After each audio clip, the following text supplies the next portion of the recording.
wabarakatuh. Alhamdulillahirabbil alamin.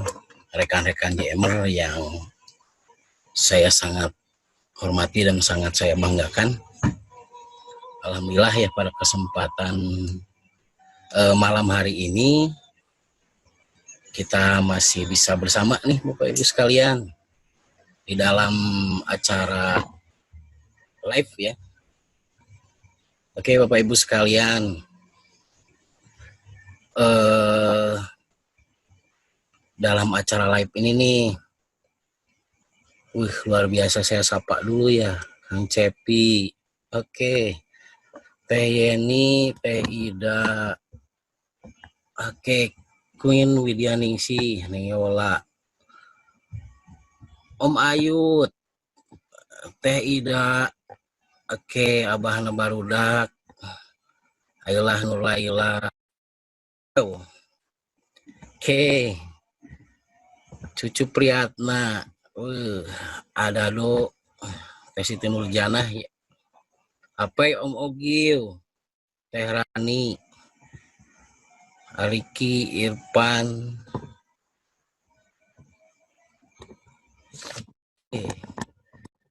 alhamdulillahirabbil alamin. Hatur nuhun ka sadayana Ibu Yayat atur tos kersa stay di Oke, Bapak dan Ibu sekalian, mudah-mudahan masih clear ya, masih semua punya semangat untuk hidup, dan mau tidak mau semangat hidup itu harus ada, tetap harus terjaga. Agandi atur nuhun. Teh Reja ya, Amang atur nuhun. Teh Yani, Cep Dadang, A Umar, oke, hatur nuhun kasadayana. Hajen Asmi, Mase hatur nuhun. Pak Anwar, Herman Sadega, dulur batin. Oke, Jayana Mutakin. Topik ayeuna yang akan kita kemukakan ya, atau kita kupas itu adalah pertama nih, situasi dan kondisi ini terus berganti ya setiap hari. Nah, jadi kalau berbicara situasi dan kondisi terus berganti, bukan hanya setiap hari tetapi setiap detik, bahkan setiap second ya. Situasi ini terus berganti, terus ya berputar. Tetapi pahami Bapak Ibu sekalian, bahwa situasi dan kondisi tersebut itu Allah ciptakan semuanya hanya untuk manusia itu mau bersyukur ya dalam segala situasi dan kondisi. Kita kasih judul dulu nih sekarang. Jadi judulnya adalah situasi bisa disiasati. Oke, sekali lagi. Karena situasi ini terus berganti, maka yang pertama tuh yang akan kita kupas itu adalah situasi bisa disiasati. Tapi impian dan semangat tidak boleh mati. Oke. Sekali lagi ya. Situasi bisa disiasati. Tapi semangat dan impian tidak boleh mati. Oke Bapak Ibu sekalian. Kenapa situasi dan kondisi ini bisa disiasati ya? Kemudian apapun itu, situasi dan kondisi itu akan selalu bisa disiasati. Oke, SJ Bekasi ya, terima kasih Adem dan rekan-rekan yang lain, Teh Mary. Oke, sambil berjalan. Jadi saya pas dulu pertama nih sambil menunggu rekan-rekan yang lain ya. Situasi bisa disiasati. Impian dan semangat itu nggak boleh mati, Bapak Ibu sekalian. Impian dan semangat itu adalah sebuah harapan ya. Karena harapan itu Bapak Ibu sekalian sangat mahal. Sangat mahal Bapak Ibu sekalian. Jadi jikalau manusia dalam waktu 5 menit itu bisa kuat tanpa bernapas. Ya. Dalam 5 menit nih Bapak Ibu sekalian. Kemudian setiap orang itu bisa bertahan tanpa matahari. Ya. Kemudian manusia juga bisa bertahan oleh yang namanya pukulan. Manusia bisa bertahan ataupun bisa kuat dengan alat-alat berat, bisa kuat dengan alat-alat runcing Bapak Ibu sekalian. Tetapi pahami bahwa manusia itu sedetik pun tidak akan pernah bisa bertahan tanpa adanya harapan. Ya. Jadi sedetik pun manusia itu akan mengakhiri hidupnya, mencoba mengakhiri hidupnya, atau disebut manusia itu akan suicide. Manusia itu akan bunuh diri jikalau manusia itu sedetik aja sudah tidak mempunyai harapan. Apa itu harapan? Harapan itu adalah impian dan semangat untuk hidup. Atau semangat itu lebih cenderung sekarang itu dikatakan antusias. Ya. Oke, sekali lagi, bahwa situasi boleh berganti. Situasi bisa disiasati, tapi impian dan semangat tidak boleh mati. Bapak dan Ibu sekalian, kalau menyiasati yang melihat dari beberapa hal, Bapak Ibu sekalian. Pertama, bahwa dengan adanya COVID-19 ya, wabah COVID-19 itu, manusia banyak yang kelabakan. Manusia banyak yang ketakutan. Kenapa demikian Bapak Ibu sekalian? Karena satu, pengaruh media ya. Yang kedua itu adalah pengaruh dari pemahaman terhadap situasi dan kondisi. Perlu dipahami Bapak Ibu sekalian, kenapa sekarang pemerintah itu mengadakan satu gerakan masif ya. Dari mulai social distance, penjarakan sosial ya, Bu Erni. Oke, Om Opik ya, Ajil. Yas, kemudian Andang, M Abdullah, Ibu Ratih, Ani Siti, oh Ibu Ani, luar biasa. Ang Edi, halo Guru Abdi, hatur nuhun Ang, terus nonton ya.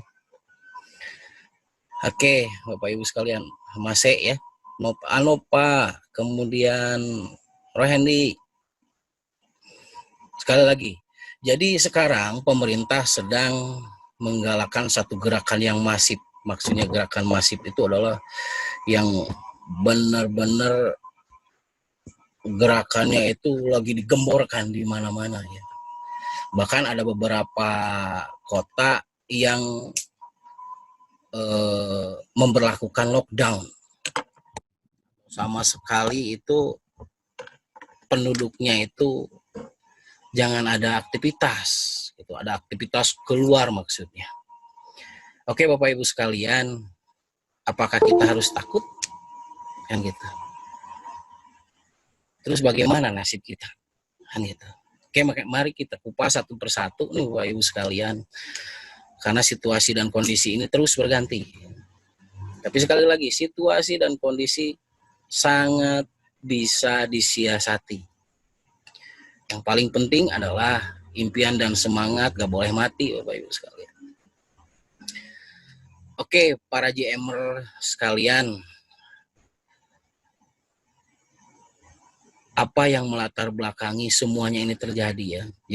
Jadi kalau pemerintah itu kenapa nih harus memberlakukan masif nih terhadap social distance, bahkan beberapa wilayah itu lockdown ya. Seperti hanya misalkan sekarang Kabupaten dan Kota Tasik, kemudian Garut mulai besok ya itu lockdown.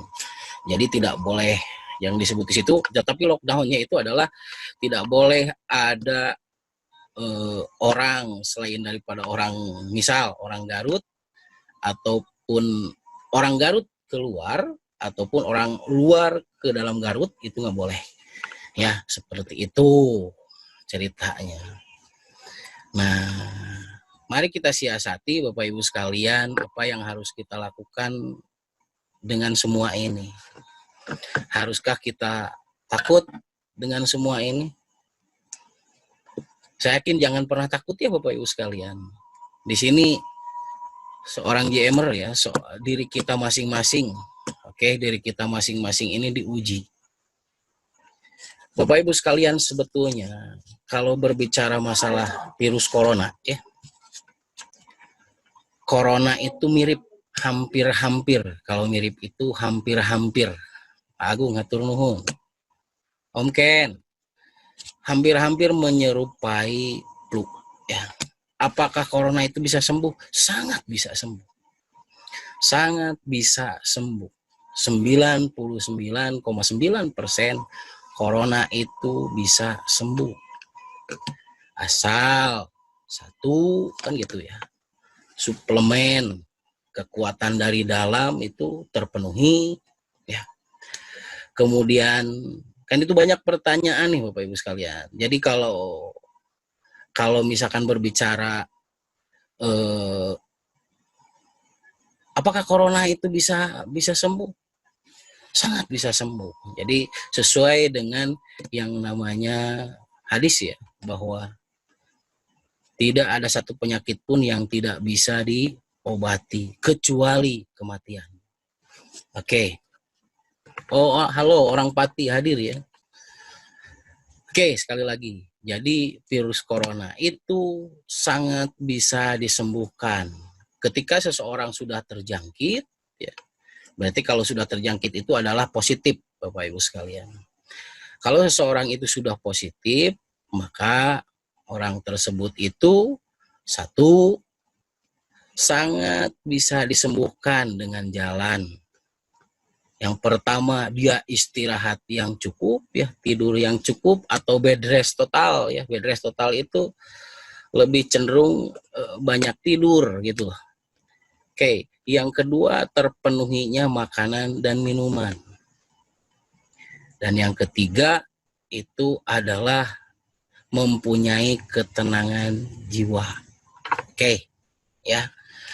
Jadi kalau berbicara virus corona ini karena semakin situasi dan kondisi ini fisamil hiat, seolah-olah kelihatan banyak orang yang gelagapan akibat itu, seolah-olah seperti hanya onta masuk ke lubang jarum. Oke, onta masuk ke lubang jarum. Mungkin banyak orang yang mengatakan tidak mungkin, ya. Tetapi Bapak Ibu sekalian, sebetulnya onta itu bisa masuk ke lubang jarum? Sangat bisa. Jikalau lubang jarumnya itu gede, Bapak Ibu sekalian ya. Ya kalau jarum kecos semua merenan gitunya. Tetapi pahami Bapak Ibu sekalian, kalau di industri-industri yang besar, jarum kecosnya itu gede ya, sehingga kalau onta itu bisa masuk, ya sangat bisa masuk. Oke, Ahendar, hatur nuhun. Teh Yuni, hatur nuhun. Teh Heni, halo, hatur nuhun. Aiwan. Oke. Sekali lagi ya. Corona sangat bisa disembuhkan. Oke. Oke, itu sangat bisa Bapak Ibu sekalian, seperti hanya kita memperlakukan seperti apa sih kita memperlakukan orang yang sedang flu. Ya, karena orang yang sedang flu juga banyak yang menjauh kan dulu ya. Oke, karena sekarang itu semua orang seolah-olah gitu ya, seolah-olah dari media dan apapun itu disebarkan itu bisa masuk ke semua orang, sangat bisa. Ataupun tidak bisa. Bapak Ibu sekalian, sekali lagi, jika situasi dan kondisi tubuh itu kuat, satu, kita minimal Bapak Ibu sekalian, mengkonsumsi ya, kalau misalkan dari makanan kita udah melakukan konsumsi ini vitamin C sampai 500 mg dalam sehari misalkan gitu ya, kemudian suplemen masuk, kita tidur juga cukup, pang nama otakna teu krodit ya, apakah virus corona itu bisa masuk ke dalam tubuh yang sehat? Maksudnya sehat tidak ada gejala Bapak Ibu sekalian. Oke, Aluki ya, Mama Dede, Amipta, atur nuhun.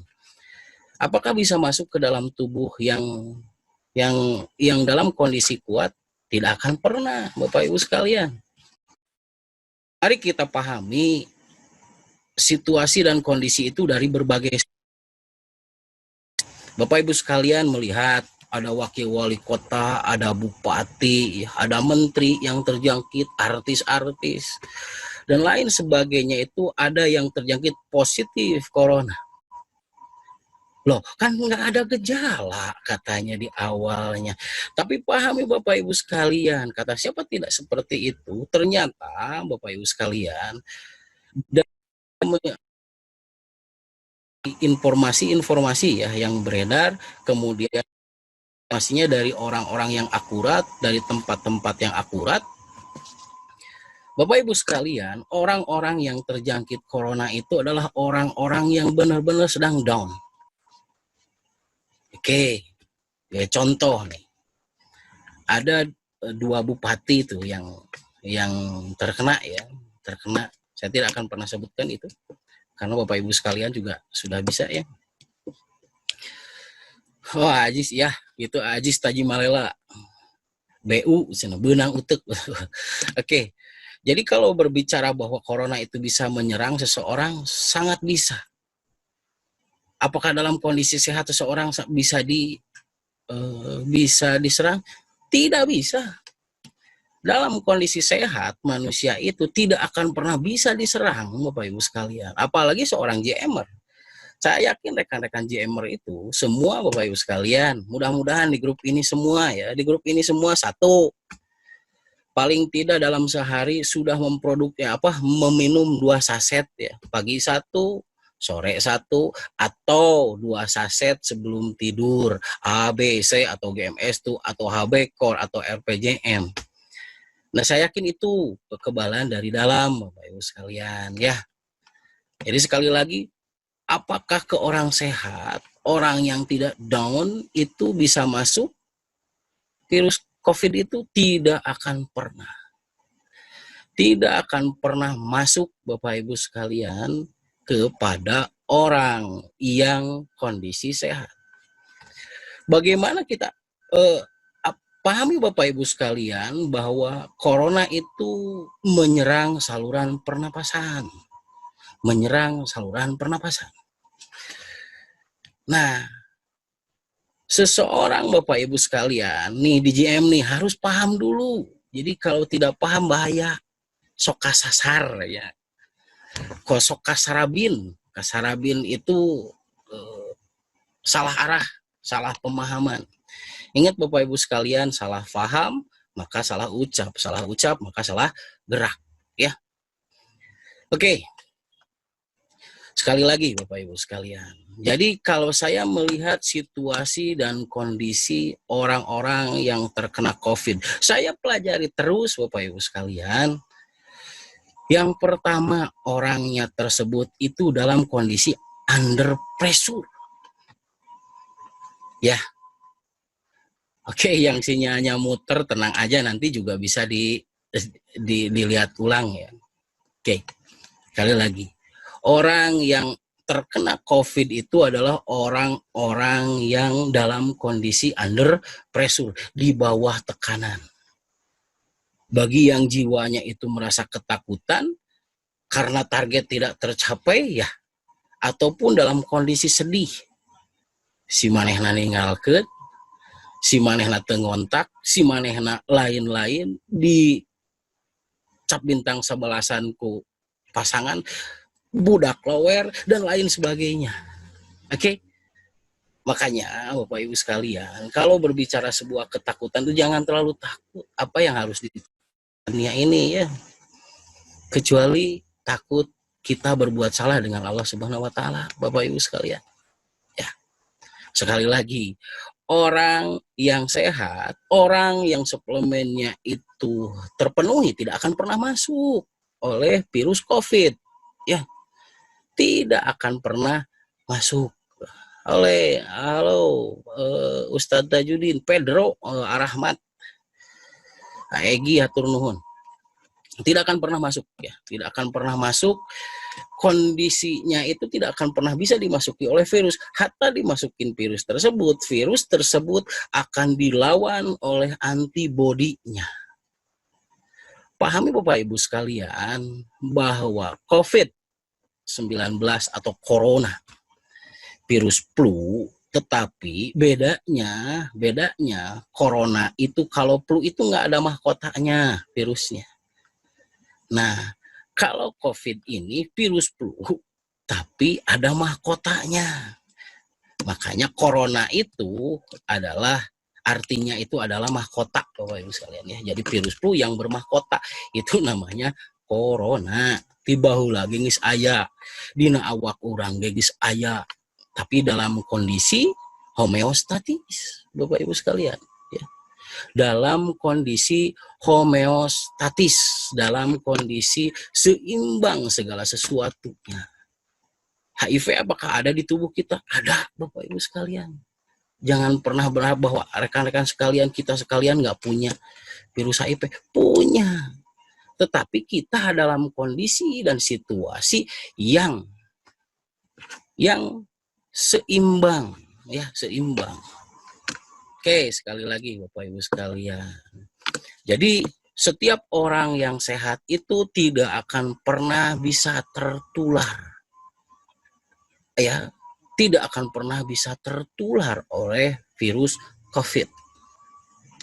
Oke? Bagaimana kalau seseorang itu tidak tertular, tetapi di tubuhnya, Bapak Ibu sekalian nih, di tubuhnya itu misalkan jadi agent. Jadi pembawa ya, dia tidak ada gejala dan macam-macam, kemudian hatur nuhun ada di Teh Lucy ya. Hatur nuhun. Kalau misalkan nih, karena di baju tidak ada ya keterangan sampai sekarang itu virus corona itu bisa bertahan di baju itu berapa lama ya dalam kondisi kering. Tidak ada Bapak Ibu sekalian. Jadi corona itu hanya bertahan satu nih di kondisi yang lembab, dingin. Kalau dengan suhu 38 saja Bapak Ibu sekalian, kan 38 itu panas Bapak Ibu sekalian sebetulnya ya. Kalau masih di rongga hidung sampai sinus Bapak Ibu sekalian, itu akan mati dengan 38 derajat Celcius saja ya virus corona tersebut. Oke. Yang loh, kenapa kalau misalkan kok bisa masuk sih ke orang-orang? Nah gitu. Dan ketika tubuhnya itu kan panasnya itu melebihi 38. Hati-hati, itu sudah masuk. Itu sudah masuk ke paru-paru ya. Sudah masuk ke paru-paru. Jadi kalau sudah masuk ke paru-paru ya otomatis Bapak Ibu sekalian, karena otomatis di paru-paru itu situasi dan kondisinya lembab. Ya. Oke. Nah, sekarang Bapak Ibu sekalian, kalau Bapak Ibu sekalian ingin memastikan bahwa Bapak Ibu sekalian itu dalam kondisi sakit, ingat, kita harus mengetahui bahwa organ apakah yang diserang oleh yang namanya COVID-19. Rekan-rekan semua tahu. Jadi COVID itu menyerang saluran paru-paru sampai dengan paru-paru ya. Sampai paru-paru yang bagian dalam alveolus, menampung oksigen dan mengeluarkan karbon dioksida. Nah, COVID itu bisa menimbulkan gejala ketika si COVID tersebut sudah masuk ke alveolus. Ingat Bapak Ibu sekalian, pertama nih saluran pernapasan itu dari mulai hidung, kemudian rongga sinus ya, kemudian paring di sini ya, nasoparing. Nah, kemudian dari situ masuk ke bronchus atau saluran pernapasan atau batang paru-paru ya, bronchus.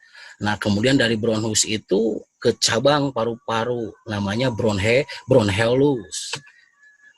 Bronchioles, kemudian setelah itu ada penampungan di dalam paru-parunya, itu namanya alveolus. Nah, COVID itu menimbulkan gejala, Bapak Ibu sekalian, ketika si virus COVID tersebut masuk ke dalam rongga alveolus dan berkembang biak di sana. Oke, Bapak Ibu sekalian. Mari kita bahas satu persatu bahwa corona menyerang saluran pernapasan dari mulai hidung sampai dengan paru-paru.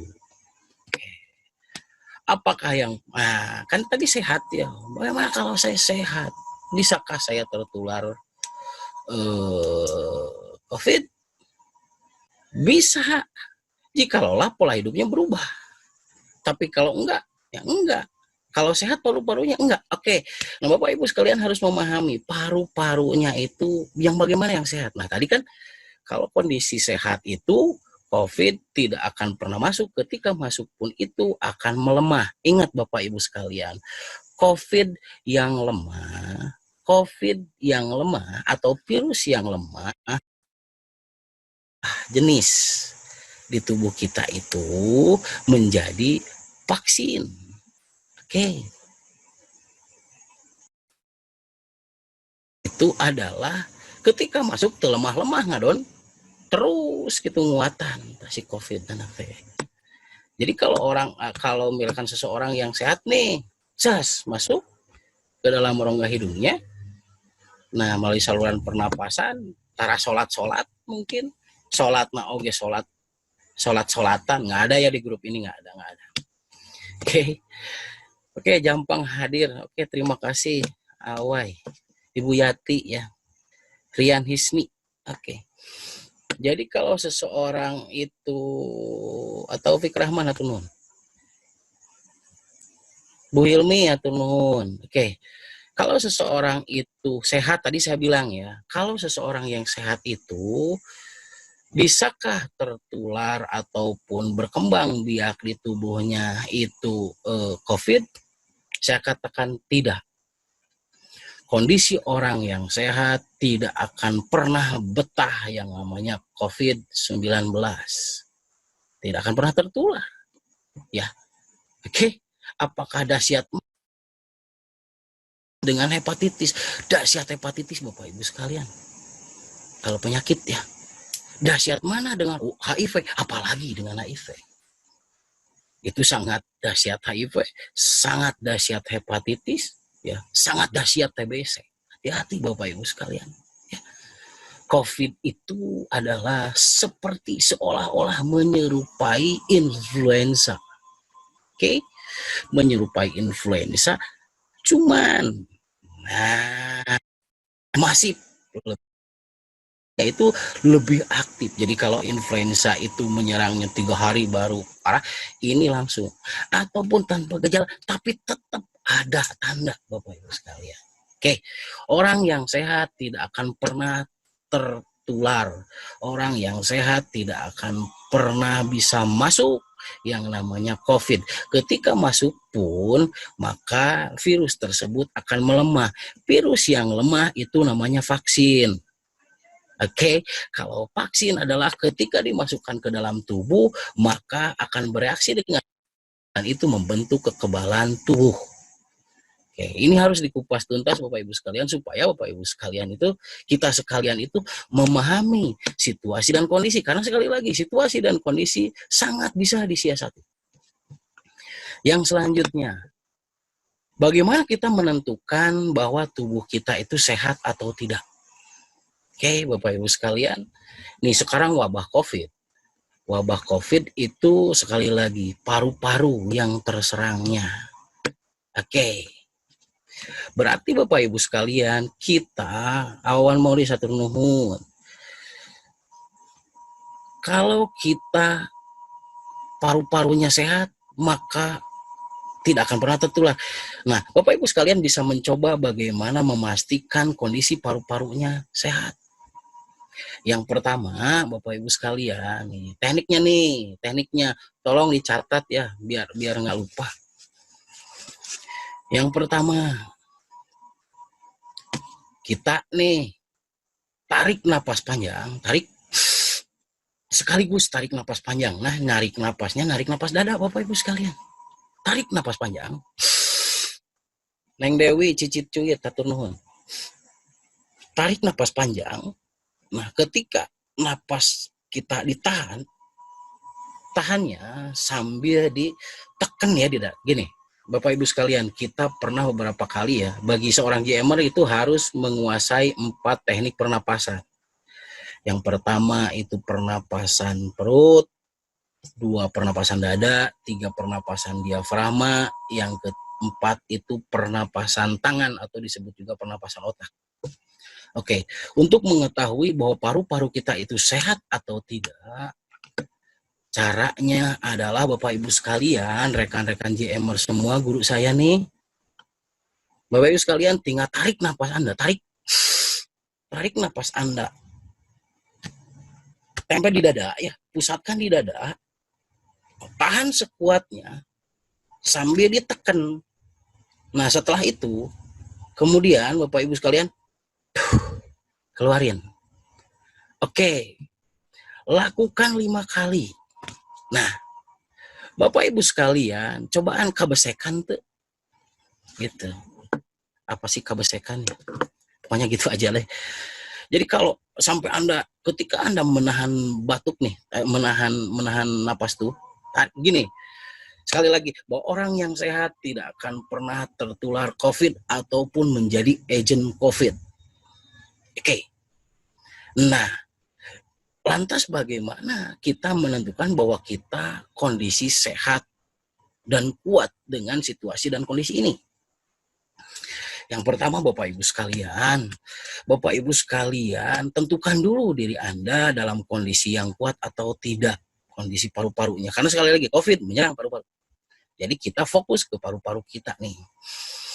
Caranya mengetahui kita itu paru-parunya sehat adalah pertama kita tarik napas di dada, tahan sambil ditekan sekuatnya Bapak Ibu sekalian, sekuatnya.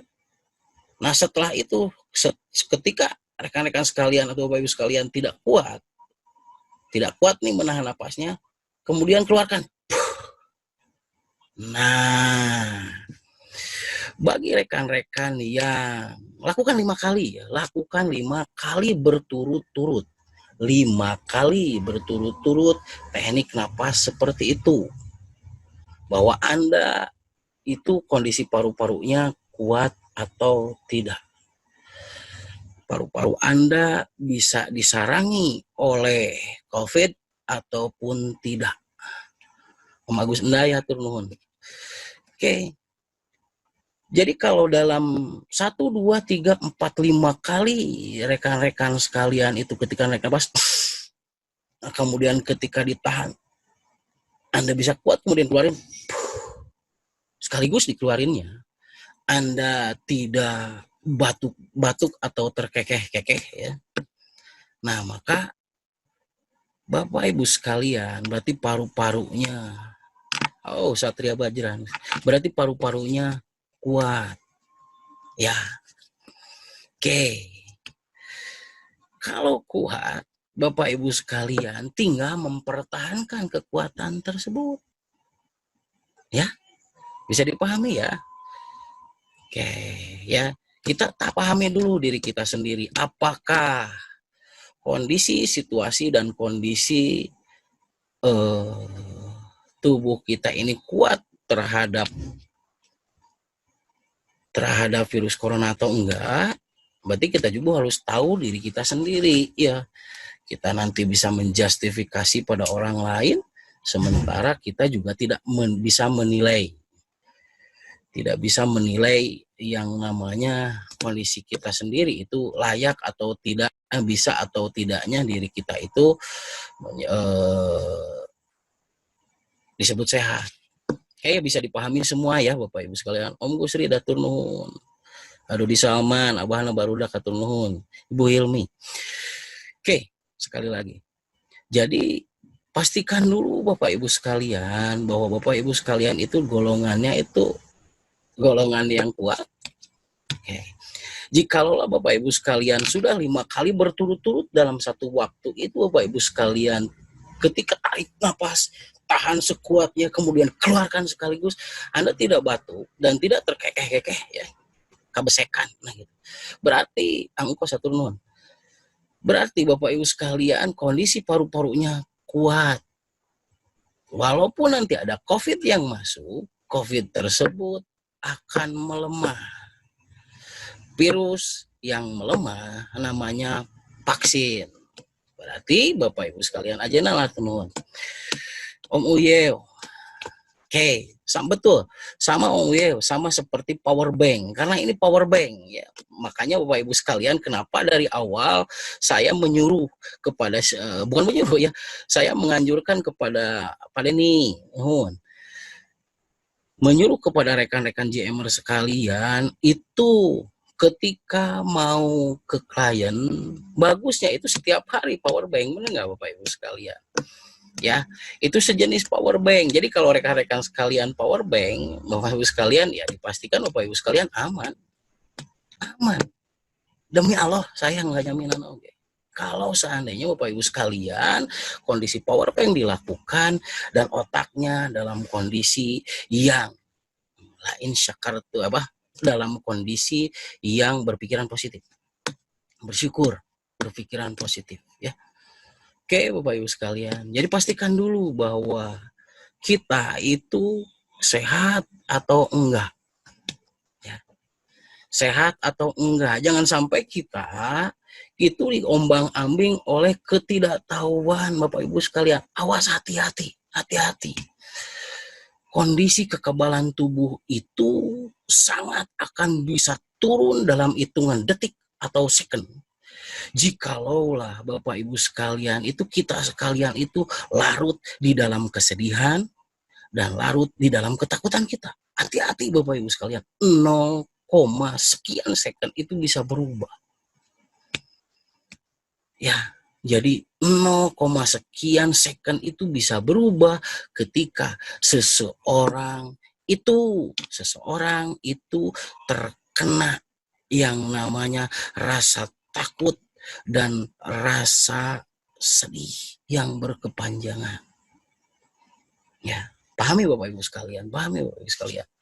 Jadi kekuatan pikiran itu 96%, kekuatan otak juga 96%. Otak sama dengan pikiran, pikiran sama dengan metodologi atau paradigma.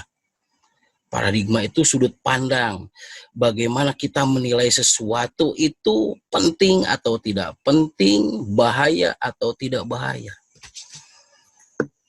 Oke. Ya, yang pertama Bapak Ibu sekalian, bahwa kita tentukan dulu bahwa diri kita itu bisa tertular atau enggak. Jangan termakan oleh hoax Bapak Ibu sekalian. Hati-hati, sebetulnya masa COVID itu sudah berlalu. Yang ada adalah sekarang itu efek placebo-nya. Efek daripada kecemasannya yang lebih dahsyat dari pertama COVID masuk ke Indonesia.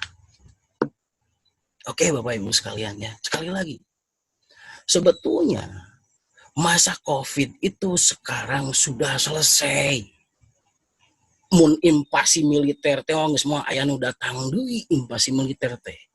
Nganu ngajedog tah COVID nah. Kudu diusir ke urang. Begitu. Hati-hati Bapak Ibu sekalian ya. Pak Agus Budi, empo atur nuhun. Dede Winengsi atur nuhun. Tenopi atur nuhun. Mun hapunten nu anu teka bujang muncul ku abdi teka sebatkeun ya. Oke. Kayak ku abdi disebatan hiji-hiji. Oke, Bapak Ibu sekalian. Ya, jadi masa COVID itu sebetulnya invasi COVID kan ini bukan hanya Indonesia. Ini seluruh dunia Bapak Ibu sekalian. Mungkin Indonesia itu sesuatu yang tidak separah di dunia luar karena kita yang tahunya kita seolah-olah yang paling parah itu diri kita sendiri. Terus Bapak Ibu sekalian, banyak rekan-rekan bahkan di komunitas juga merasa ketakutan. Terus ari ente sieun kunaon coba kebayang nggak kalau misalkan dari awal caranya saya sudah kasih tahu bahwa pertama, apakah kita tidak boleh sedih? Nggak apa-apa, ada itu proses alami ngan ulah larut. Apa kita nggak boleh khawatir? Boleh khawatir, boleh. Tetapi jangan terlalu lama khawatirnya. Kenapa? Karunya kajasa durang. Ya, oke, sekali lagi. Setelah itu, Bapak Ibu sekalian, saya juga mempersiapkan dulu kalau bisa. Bapak dan Ibu sekalian, itu power bank setiap hari. Untuk apa? Jauh-jauh hari saya sudah menerapkan itu ya. Hati-hati power bank supaya semuanya bisa stabil sistem hormonal di dalam tubuh ini. Yang selanjutnya juga kan, jaga SOP ya. Sebetulnya Bapak Ibu sekalian, bagi rekan-rekan semua ya yang telah melakukan SOP nih. Satu, memakai masker ya dulu kalau lagi aplikasi 2 pakai sarung tangan, aduh udah rencet. Nah sekarang kan sebetulnya tapi nggak jadi masalah. Nah rekan-rekan sekalian, saya yakin bahwa rekan-rekan sekalian di sini semuanya sehat, amin ya rabbal alamin. Oke, sudah yang lalu biarlah berlalu ya. Kita sekarang Bapak Ibu sekalian bergerak di solusinya apa yang harus kita lakukan. Oke, kita beranjak dulu dari sistem kesehatan dulu kita ini nih Bapak Ibu sekalian ya. Jadi saya udah terangkan kepada dari tadi bahwa Om Jai katur nuhun. Yang dari tadi itu bisa katakan bahwa kita mengetahui bahwa COVID-19 atau coronavirus disease, serangan coronavirus 19 itu hanya akan menyerang pada orang-orang yang tidak sehat. Oke, sehat apa? Sehat ada 3 Bapak Ibu sekalian ya, pengertian sehat itu. 1, sehatul akli, sehat akal. Yang bagaimana yang sehat akal teh gitu ya. Pertama adalah sehat akal itu 1, berpikir positif. Oh, apakah kita terkena sedih, marah, takut, kecewa? Wajar, lamun lain gitu-gitu acan gunting tangarana. Ya, oke. Jadi Bapak Ibu sekalian, kalau berbicara sehat akal itu adalah orang yang mampu bangkit, segera bangkit dari terjatuhnya. Bangkit dari situasi dan kondisi hatinya yang sedang galau. Untuk siapa? Ida santum asantum li anfusikum. Untuk kita sendiri. Kita berbuat baik untuk kita sendiri. Kita berbuat jahat juga untuk diri kita sendiri. Apakah orang lain merasakannya? Mudah-mudahan kebaikan itu orang lain merasakannya dari kita. 1, sehat akal. Mau dan mampu berpikiran positif. Di antaranya Bapak Ibu sekalian tadi seperti halnya judul ini. Judul live sekarang, bahwa judul live sekarang itu adalah 1, situasi boleh berganti, tapi situasi bisa disiasati. Impian dan semangat nggak boleh mati. Ya, oke. Yang pertama sehat akal. Berarti jawabannya bangkit dari keterpurukan. Tong lebay teuing, tong ogok teuing ya. Hati-hati. Boleh lebay ogok, boleh sakedeung. Nanaonan dan rugi urang-urang kene. Ya. Sugan urang curhat di Facebook ya. Si Facebook teh bakal nulungan kan sedih urang, moal. Anggar we dari urang sorangan nulungan anaknya. Oke. Yang kedua, itu kan sehat tuh 3. 1, sehat akal, 2, sehat kulub, 3, sehat jasad. Sehat akal adalah manusia yang mampu segera berpikiran positif ketika orang tersebut terjatuh atau terkecewakan. Oke, segera bangkit. Tidak penting seberapa kali rekan-rekan sekalian, kita sekalian kecewa ya. Karena hidup itu harus kita semua mengalami kecewa.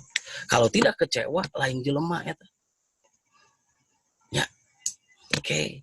Jadi segera bangkit dari yang namanya keterpurukan tong lebay itu. Tong lila tingkeun wae lebay sakedeung mah teu nanaon, hayang ogo sakedeung teu nanaon. Ya, nggak apa-apa.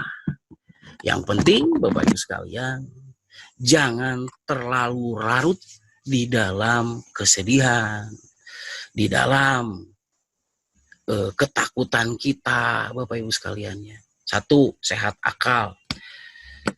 Kalau kita belum seperti itu, berarti garis besarnya kita berusaha ya sekuat mungkin supaya kita berpikiran positif dari berbagai sudut. Yang kedua, sehat kulub. Sehat kulub itu atau sehat hati ya. Sehat hati itu sama dengan sehat ya, di mana seseorang itu merencanakan, menuliskan, berencana melakukan satu persatu dan mau itu sehat hati. Makanya sehat hati itu disebut juga nu kumaha sih nu sehat mah hati teh. Sehat hati itu adalah yang bisa husu. Naon sih husu atau hosiun teh? Anu husu jeung hosiun eta teh saruana hate jeung ucapanana. Rek dipaksa, rek sukarela Bapak Ibu sekalian. Ta eta kulub. Jadi orang yang mau dan berusaha merencanakan setiap apapun yang akan dia lakukan dan mau mengevaluasinya berdasarkan struktur ilmu. Nah, itu adalah orang yang sehat hatinya. Saya masuk clear gitu teh. Wayang teu nanaon gitu oge. Nggak apa-apa seperti itu juga Bapak Ibu sekalian ya. Ngan meureun kudu narima lamun urang disebut hatena teu sehat. Oke, ya. Jadi yang dikatakan sehat hati itu adalah seseorang yang mau dan berusaha merencanakan setiap detail apapun kehidupannya. Ya. Apakah itu mudah? Oh, mudah bagi yang sudah terbiasa. Bagi yang belum terbiasa, iya itu perlu proses. Dan kalaulah itu tidak dilakukan, teu nanaon. Satu, hasilnya akan Neng Hinur Halimah. Satu, hasilnya akan biasa-biasa saja. Dan yang kedua, jangan pernah sakit hati kalau hati kita itu disebut teu sehat siama hatena gitu. Ya. Oke. Jadi kalaulah di dalam rumusan, jikalaulah segumpal daging di rongga kanan manusia itu sehat, maka sehatlah seluruh jasadnya. Dan sebaliknya jikalaulah segumpal daging di rongga dada sebelah kanan manusia itu sakit, maka sakitlah seluruh jasadnya. Oke, hiya bi kalbin. Itu namanya hati. Ya, hiya kulub ya. Oke, jadi sehatul kulub. Nah, sehat hati. T2 ya. Satu, sehat akal adalah manusia yang terpaksa ataupun sukarela mau berpikiran positif. Jikalaulah jatuh, bangun lagi. Jikalaulah gagal, coba lagi. Oke, itu adalah yang akalnya sehat. Ketika jatuh, bangun lagi. Ketika gagal, coba lagi. Itu akalnya sehat. Yang kedua, kulub. Orang yang sehat hatinya itu adalah orang, kan gini Bapak Ibu sekalian, kan pasti alam harus sama dengan budaya. Ketika hati ini Bapak Ibu sekalian diberi yang namanya follicle stimulating hormone oleh otak, di kelenjar pineal ya, di kelenjar di bawah otak, dikasih serut melalui susunan tulang belakang, masuklah ke liver. Nah, dari situ Bapak Ibu sekalian, liver langsung memproses. Ada makanan apa, sari-sari makanan apa di dalam tubuh ini, ada bahan apa di dalam tubuh ini, dipisah-pisah, dipilah-pilah oleh liver itu. Ya, apa yang tempat memilahnya? Itulah human dignity, atau disebut tabulasi rasa di dalam liver kita ya. Antara liver bawah dengan liver atas itu ada sebuah filter. Nah, itu namanya human dignity atau tabulasi rasa di tubuh manusia. Nah, fungsi dari human dignity itu adalah mengolah yang tadinya bahan tidak jadi menjadi bahan jadi. Sebagai contoh, yang tadinya carrot misalkan, carrot itu apa ya, wortel. Nah, masuk nih melalui vena porta, masuk nih ke liver, itu menjadi beta karoten kan. Di liver bagian bawah masih beta karoten. Satu zat yang berwarna kuning yang dihasilkan oleh wortel atau buah-buah berwarna kuning misal. Nah, kemudian masuklah ke human dignity atau tabulasi rasa. Di tabulasi rasa tersebut, di tengah-tengah antara liver bawah dan liver atas itu diproseslah sehingga yang tadinya beta karoten menjadi vitamin A. Oke. Atas perintah otaklah liver itu bergerak seperti itu. Oke ya. Begitu dengan budaya juga Bapak Ibu sekalian ya. Jadi kalaulah kita sudah decision. Nah, life is alternative, alternative is decision, decision is adjustment. Hidup itu adalah pilihan. Sehingga setiap pilihan itu, dari berbagai pilihan tersebut, maka kita harus mengambil keputusan. Memilih mana yang akan kita jalani. Dan yang ketiganya adalah decision is adjustment. Yang disebut mengambil keputusan itu adalah mereka yang mau menyesuaikan diri, mau berproses, mau masuk ke dalam sistem, bukan setengah-setengah. Nah, adjustment, penyesuaian. Ongkoh yang disebut terapis, tapi sieun ku corona, gelo itu jelema. Kenapa saya ngomong gitu? Karena saya udah kasih tahu rekan-rekan sekalian yang ada di grup ini. Oke Bapak Ibu sekalian, sieun mah ku Allah, sieun mah orang berbuat salah, sieun mah orang teu boga iman. Karena sekali lagi Allah menjamin Bapak Ibu sekalian, jikalau kita sehat itu adalah kita itu tidak akan pernah terkena yang namanya corona ataupun menjadi agent dari corona. Ataupun penyakit-penyakit lainnya. Lain si corona wae ta. Oke. Dua ya, sehat akal, sehat hati. Jadi yang dikatakan sehat hati itu adalah orang yang mau fokus. Fokus pengertiannya menurut YM ya, fokus itu ya. Satu, kita mau merencanakan.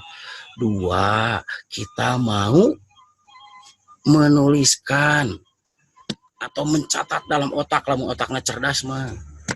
Kan sanguin mah terdaek nyatet. Dan paling itu sok direkam gitu sanguin. Tah atuh mun teu nyatet rekam sugan ame inget gitu. Nah, setelah direkam, dicatat, direkam, maka lakukan satu persatu dan mau mengevaluasi. Nah, itu yang dikatakan orang yang sehat hatinya. Selain daripada itu nonsen. Terserah mau disebutnya apa. Yang ketiga, jasad. Oke, sehat jasad. Jadi sehat akal, sehat hati, sehat jasad. Yang ketiga, sehat jasad. Yang dikatakan sehat jasad adalah kalau WHO bilang ya health is complete ya. biopsikososial, spiritual. Nah, jadi situasi yang komplit, suatu keadaan yang komplit dari seluruh jasadnya, ya. Kemudian bisa difungsikan. Loh, kalau misalkan ada jasadnya yang kurang, jikalau jasad yang ada itu bisa difungsikan, itu juga orang yang sehat, Bapak Ibu sekalian, ya. Jangan menyisihkan yang seperti itu. Oke, balik lagi kepada bahasan pokok bahwa halo Om Ogi siap rekam sanguin sok mau nulis. Nah, makanya aku daek ngarekam. Oke, Teh Larisa nasi bunga ya. Kemudian Abeni atur nuhun atur nuhun. Oke, sekali lagi ya. Apati atur nuhun. Dwi atur nuhun. Oke. Sehat akal, sehat kulub, sehat akal, sehat hati, sehat jasad. Oke. Sehat jasad adalah kan gitu ya. Satu situasi dan kondisi dari lengkapnya biologi ya, biologi itu anggota gerak berarti kan gitu ya. Psiko situasi yang psiko itu bisa menyesuaikan diri atau disebut coping ya. Sosial spiritual. Nah, jadi sekali lagi kalau disebut sehat jasad itu adalah situasi dan kondisi dari jasad kita yang ada, dan kondisi jasad tersebut itu bisa difungsikan sesuai dengan kerjanya. Maaf Bapak Ibu sekalian, misal telinga, ada telinga dipakai untuk mendengar, ada mata dipakai untuk melihat, ada hidung dipakai untuk mencium ya. Ada lidah dan mulut itu dipakai untuk keperluan lidah dan mulut. Bicara, makan, minum, memproduksi air liur dan lain sebagainya. Ada tangan digerakkan, ada kaki digerakkan, ada apapun yang ada Bapak Ibu sekalian bisa difungsikan. Nah, itu dalam kondisi yang sehat. Oke aja nih atur nuhun, apana Abid atur nuhun. John. Oke. Ogi, Patih Nasrul, Yosef Arif Hidayat, atur nuhun. Oke, ya. Balik lagi bahwa situasi dan kondisi sehat itu setelah tiga itu, kita semua ada nih ceritanya. Saya yakin di grup ini semua ada ya kriteria sehat itu. Amin ya robbal alamin. Jadi sehat akal, oke, bisa berpikir positif ya dalam segala situasi dan kondisi. Yang kedua, sehat, bisa berpikir positif dalam situasi dan kondisi, bukannya tidak ada gagal ya. Nah, tetapi yang paling jelas adalah satu, ketika gagal kita coba lagi, ketika jatuh kita bangun lagi. Yang kedua sehat kulub, yang mau fokus. Oke. Nah, kemudian yang ketiga itu adalah sehat jasad. Sehat jasad adalah situasi dan kondisi di mana setiap jasad yang ada ya, anggota tubuh yang ada itu bisa difungsikan. Nah, itu situasi yang sehat. Nah, balik lagi sekali lagi bahwa simpang siur situasi dan kondisi terus berubah-ubah setiap detik, setiap menit, dan setiap second ya Bapak Ibu sekalian. Situasi boleh berubah Bapak Ibu sekalian, tapi sekali lagi situasi sangat bisa disiasati. Impian dan semangat nggak boleh mati. Oke. Yang kedua, itu berarti kita, tadi saya sudah mengatakan bahwa ceklah dulu diri kita sendiri apakah kita itu dalam kondisi yang sehat. Ingat bahwa COVID-19 itu menyerang saluran pernapasan dari mulai hidung sampai dengan alveolus. Nah, kondisi itu Bapak Ibu sekalian, apakah kita akan tertular atau kita menjadi agent?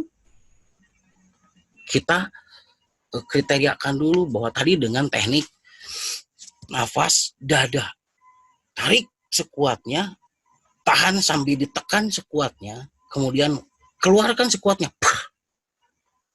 Nah, lakukan 5 kali berturut-turut.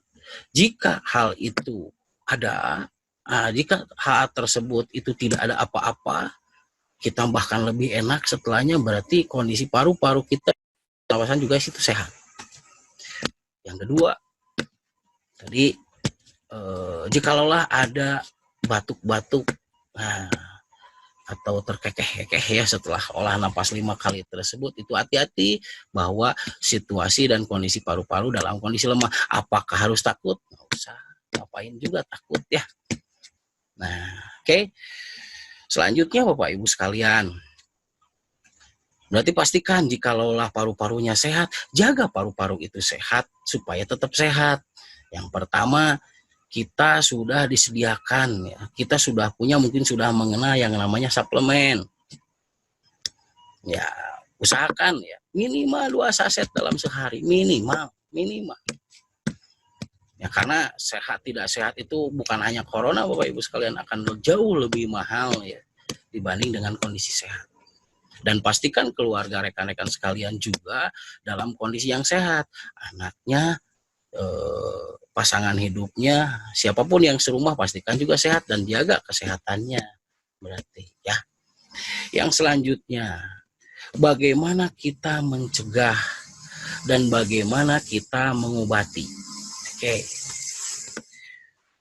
Dalam mencegah terjadinya COVID, kita tadi udah olah napas power bank khususnya. Makanya saya itu mengharuskan kepada rekan-rekan sekalian untuk power bank. Nah, ketika power bank Bapak Ibu sekalian, setelah power bank itu dilewati ya sudah selesai, kemudian kita dalam kondisi sehat ataupun tidak sehat. Nah, kemudian kita lakukan treatment yang kedua. Lakukan 2 kali dalam sehari, pagi dan sebelum tidur. Oke, ketika kita bangun tidur dan kita menjelang tidur. Kenapa Bapak Ibu sekalian? Karena sekali lagi, kenapa harus sebelum tidur? Karena ketika kita tidur akan terjadi proses habaan mansuro atau disebut apoptosis atau disebut juga metabolisme total ya. Antara jam 11 sampai jam 3 pagi itu terjadi katabolisme peleburan sel, dan dari jam 1 sampai dengan jam 3 itu terjadi anabolisme atau disebut juga pertumbuhan sel ya. Nah, sebelum tidur sangat menentukan kepada kita apakah itu selnya kuat dan ya inti selnya itu kuat ataupun tidak, tergantung sebelum tidurnya. Makanya persiapkan. Sebelum tidur kita olah napas dulu yang seperti tadi Bapak Ibu sekalian ya. Ketika bangun tidur kita juga lakukan olah napas seperti tadi. Yang selanjutnya, pertahankan kondisi sehat itu dengan cara kita mengamalkan pada diri dan orang lain mengenai 6 titik istimewa. Oke, 6 titik istimewa ya.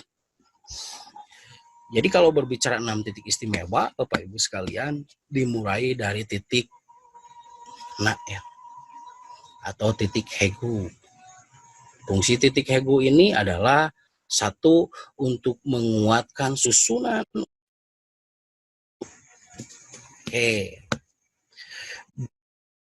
COVID itu dari pikobar sekali ya. Kita bisa tahu nih yang di pengelola itu. Nah, jadi saya bisa katakan, oh, saya tidak dalam kondisi under pressure, katanya. Yang terkena positif nih, saya juga tidak ada batuk-batuk, gitu. Dan kondisi paru-paru saya sangat kuat ketika saya lari-lari. Tapi ketika ditanya lagi, kalau buang air besar, saya buang air besarnya 5 hari sekali, 4 hari sekali. Nah, itu dia yang menyebabkan daripada paru-parunya itu tidak sehat. Adanya tumpukan racun di dalam usus besar itu bisa mempengaruhi situasi dan kondisi dari paru-paru. Bagi yang BAB-nya itu tidak tiap hari ya, oke, maka usahakan bagaimana caranya kita bisa BAB tiap hari. Di produk kita ada nggak? Ada. Di produk kita ada yang namanya itu GMS tuh Bapak Ibu sekalian ya. Atau misalkan TBMT itu bisa. Terus ada lagi teh celup GM ya, yang dari yang warnanya merah tuh. Oke, ya. Nah, itu bisa. Nah, hati-hati Bapak Ibu sekalian. Kalau sedang hamil bisa nggak power bank? Sangat bisa dan sangat diharuskan. Karena sekali lagi bahwa dalam situasi dan kondisi hamil itu bayi memerlukan oksigen ekstra. Jikalaulah oksigen ekstra itu dipenuhi oleh dengan cara power bank, itu akan terjadi oksigen ekstra yang tersalur ke bayi. Ya. Nah, jikalaulah bayinya itu tersuplai oksigennya maksimal, maka dipastikan Bapak Ibu sekalian, dia otaknya akan lebih encer. Biasanya itu disebut otaknya superior, ya. Biasanya seperti itu, ya. Kalau dalam sedang hamil bisa nggak power bank? Sangat bisa dan harus, sangat harus, ya. Oke, Ilham, hatur nuhun. Pak Agus Budi, hatur nuhun. Oke, ya. Jadi sekali lagi, amalkan. Jadi pertama nih, nah titik nah itu untuk memperkuat usus besar. Jadi apapun yang bermasalah dengan usus besar, fungsi usus besar adalah menyerap dan menyalurkan air. Hati-hati Bapak Ibu sekalian, diserap aja nggak disalurkan atau disalurkan aja nggak diserap, itu bahaya. Akan terjadi penumpukan lemak, ya, penumpukan racun di tubuh, dan otomatis tekanan di usus besar itu bisa melemahkan paru-paru. Oke. Yang kedua, titik ya, atau disebut batara Bapak Ibu sekalian. Titik batara atau disebut juga titik like Bapak Ibu sekalian, ya, atau disebut salam terbalik. Oke, jadi kalau titik like atau titik salam terbalik ini, nah itu fungsinya adalah untuk menyetabilkan organ kepala, ya, organ kepala. Oke, kepala itu ini dari frontal, dari kening sampai dengan akar rambut bagian belakang. Nah, yang kiri untuk kepala bagian kiri, yang kanan adalah untuk kepala bagian kanan. Selanjutnya ada titik wa atau titik wangsit, ya, atau disebut titik neiguan, juga titik penyetabil daripada pembungkus jantung, ya. Titik neiguan, 3 jari dari garis pergelangan sama 3 jari. Jadi di manakah di sini Bapak Ibu sekalian? Ya, di tengah-tengah, di situ yang ada otot tendonnya. Oke, di tengah-tengah 2 otot tendon. Nah, kita pegang, nah itu titik neiguan, dan itu paling sakit, ya, di antara titik yang di sekitar ini, itu paling sakit. Nah, itu titik neiguan. Itu untuk menguasai wilayah dada dan untuk menguasai wilayah belikat, Bapak Ibu sekalian. Jadi titik neiguan ini satu, Bapak Ibu sekalian, itu untuk menguatkan pembungkus jantung. Karena jantung berdenyutnya itu karena pembuluh saraf di pembungkus jantungnya itu sangat banyak, ya. Jadi kalau pembungkus jantungnya tidak kuat ngedenyutnya, merangsang jantungnya, maka jantung itu akan lemah. Jikalau tidak terjadi penyesuaian antara gerakan pembungkus jantung dengan jantung, salak pembungkus salak lah gitu, ya, maka akan terjadi penumpukan cairan, di mana penumpukan cairannya itu disebut kardiomegali. Nah, cirinya bagaimana? Nah, dari diafragma sampai ke kakinya itu bengkak, ya. Nah, itu sebagai ciri dari pembungkus jantungnya itu terganggu. Oke, kita kuatkan itu. Titik yang keempat itu adalah titik nabawada, ya, Dangyang Agung, wibawa besar, ya. Titik da-nya itu adalah titik Jusanli, ya. Oke, titik yang keempat, titik Jusanli. Titik Jusanli itu menguasai dari yang namanya pusar sampai dengan diafragma.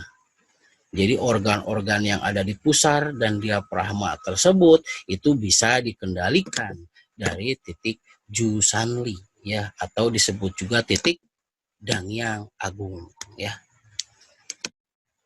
Oke, itu titik yang keempat. Titik yang kelima, jadi sekali lagi, apapun yang terjadi, keluhan yang terjadi dari pusar sampai dengan diafragma, kalau yang sebelah kanan berarti di titik Jusanli sebelah kanan, kalau yang sebelah kiri Anan, matur nuhun, Muhammad Adnan. Oke, kalau yang sebelah kiri itu berarti ya perut bagian kiri oleh di kaki kiri juga ya dilakukan bagaimana menstimulasinya, detect and relief. Oke, bisa mendeteksi dan merelip. Merelip itu mengembalikan ya. Bapak Ibu sekalian, mengembalikan situasi dan kondisi di perut tersebut. Satu, jadi titik Jusanli tersebut itu adalah menguasai zona di mana dari pusar sampai diafragma. Yang kerasa di situ tanggulangi di bagian mana, kalau yang kiri ditanggulanginya oleh di kaki sebelah kiri, dan kalau yang kanan di kaki sebelah kanan. Titik yang kelima itu adalah titik tak ya, tangkal satia atau disebut juga Weizong. Titik di mana di situ adalah titik, ada 3 titik di situ. 1 titik kandung kencing, 2 titik ginja, dan 3 titik liver, Bapak Ibu sekalian. Oke, sudah. Yang paling jelas adalah titik Jusanli tersebut adalah titik yang orientasinya itu kepada kandung kencing dan ginjal, Bapak Ibu sekalian. Ya, titik tersebut menguasai, bisa merelaksasi, bisa mendetek dan merelip dari mulai tumit sampai dengan alis bagian dalam. Oke, ya, membentang garis lurus ke belakang dari alis sebelah dalam sampai ke tumit. Oke, nah itu titik Jusanli, titik Jusanli, titik Jusanli. Oke, sekali lagi bahwa titik maaf Bapak Ibu sekalian, titik Weizong ya, titik di belakang lutut tuh Bapak Ibu sekalian. Nah, yang terakhir Bapak Ibu sekalian, jadi kalau bawa data lah, nah laknya tersebut, nah 6 titik istimewa. Nah, jadi kalau yang keenamnya itu biasanya daerah yang sakit. Jadi kalau satu kita itu untuk memulihkan situasi dan kondisi kita, berarti kita di rongga timus ya. Oke, di kelenjar timus. Jadi kalau laki-laki gampang Bapak Ibu sekalian. Jadi kalau laki-laki itu adalah puting ya, puting, kemudian tarik garis lurus ke tengah. Nah, dari sini ada 3 jari ke atasnya, dari 3 jari ke atas sampai dengan titik tengah ini. Nah, ini adalah tempatnya kelenjar timus. Pak Ohi, atur nuhun. Nah, apa yang harus dilakukan? Bagaimana kita bisa titik putar kiap, kudu ditakolan nyeri, bisi nyeri karunya, kan aya dina videonya ditakolan, nggak usah tekan-tekan, putar kiap. Pak Agus Munanda, nah kiap ya gitu. Bagaimana ini merangsang yang namanya kelenjar timus ini supaya bisa hangat. Karena kalau misalkan kelenjar timus ini hangat, berarti kelenjar timus itu akan bereaksi ya. Bereaksinya itu mengeluarkan sel beta T. Oke. Sel beta T tersebut adalah salah satu cara salah satu fungsinya adalah meningkatkan produk dari sel darah putih, menyetabilkan sel darah putih, kemudian membunuh yang namanya kuman ya. Membunuh kuman itu sama dengan virus, kemudian bukan virus, bakteri, protozoa, parasit ya, itu bisa dibunuh. Dan kalau virus gimana? Dilumpuhkan oleh kelenjar timus. Nah, karena virus tidak bisa dibunuh ya, tapi dilumpuhkan. Tetapi pahami Bapak Ibu sekalian, virus yang lumpuh itu namanya vaksin. Kalau sudah jadi vaksin, virus tersebut membentuk kekebalan autoimun di dalam tubuh ini.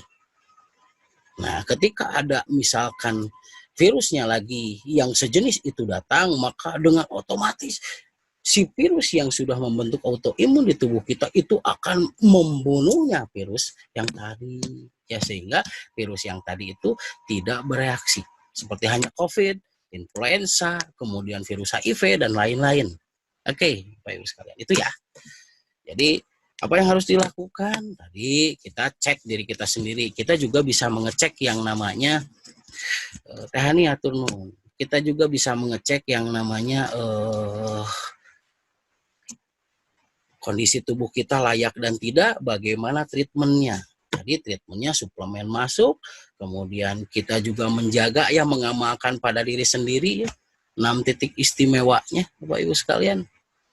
Ya, dari mulai naba, wada, datala, dan la-nya itu adalah titik laranya itu adalah titik timus ya. Titik timus. Itu bisa kita amalkan kepada kita ataupun klien kita. Oke, itu ya Bapak Ibu sekalian. Nah, itu mengenai seputar COVID. Jadi kalau berbicara Agis, atur nuhun Ajajang. Jadi kalau berbicara bahwa rekan-rekan sekalian itu di sini berbicara apakah Anda ini harus seperti apa? Jangan sampai termakan isu. Ya, sekali lagi, COVID itu adalah hampir sama seperti halnya virus influenza. Hampir, nggak sama. Bedanya di virus COVID itu adalah yang kalau virus influenza itu bentuknya oval gitu ya. Kalau COVID itu bentuknya sama juga, sejenis oval tetapi ada mahkotanya. Makanya disebut corona ya. Ya, virus yang bermahkota. Nah, itu. Terus bagaimana kalau misalkan seseorang yang sudah terkena itu akan bisa sembuh, sangat bisa sembuh dengan jalan. Tadi istirahat cukup, makan diperbanyak, kebutuhan cairan dipenuhi ya. Dan dipenuhi dalam 14 hari beres Bapak Ibu sekalian ya. Apakah lebih ngeri mana corona dengan hepatitis, lebih ngeri mana dengan HIV? Jauh lebih ngeri HIV, jauh lebih ngeri hepatitis ya, jauh lebih ngeri lepra. Cuman kenapa sekarang itu ditakuti? Ya karena memang pengaruh media ya dan lain-lain. Oke, yang selanjutnya adalah tadi tuh kita harus sehat. Sehat akalnya, selalu berpikiran positif. Nah, kan Bapak Ibu sekalian, dan kita juga harus menjaga ya, nggak usah ditakuti Bapak Ibu sekalian. Kalau Ang itu takut berstruktur, yang dimaksud takut berstruktur itu adalah jadi kita takut berstruktur ini adalah takut tidak patuh kepada Allahnya, bukan takut kepada virusnya Bapak Ibu sekalian ya. Takut bahwa kita itu tidak patuh, takut bahwa kita itu selalu terlalu arogan, takut bahwa kita itu tidak bisa fokus ya, karena orang-orang fokus tadi saya bilang bahwa orang-orang yang sehat itu tidak akan pernah tertular corona dan tidak akan pernah jadi agent corona. Oke, itu seputar corona. Jadi pahami, jangan pernah ditakuti corona, tapi sikapi ya, sikapi oleh kita ya, seperti hanya kita menyikapi yang namanya bagaimana seseorang itu tidak ingin kehujanan kan gitu, maka seseorang itu memakai jas ya, pakai jas ketika hujan mau turun gitu kan, berapa memakai jas kerja mentrangannya kan bahaya eta. Nah gitu. Jadi sekali lagi Bapak Ibu sekalian, jadi lakukan SOP karena sebetulnya SOP itu udah mengamankan kita. Nggak usah juga dibebareng ke segala macam kunaon atuh ya. Jadi sekali lagi virus corona itu sebetulnya invasinya itu udah selesai. Yang ada itu adalah efek placebo-nya sekarang ya, yang membuat orang-orang itu takut. Hati-hati. Corona bisa berkembang biak apabila seseorang itu dalam rasa ketakutan yang berlebih, dalam rasa sedih yang berlebih. Makanya ketika kita tadi dikriteriakan bahwa tidak ada gejala ya, bahwa paru-paru kita lemah, ya kita lebih baik kita jaganya apa? Kendalikan dulu pikiran jeung jiwa urang. Jaga jasadku pikiran jeung jiwa. Jaga jasad kupikiran anu pinuh kayakinan nurutkeun pitunjuk ilmu. Outside in the all black rock, 10 rolled up when I'm out.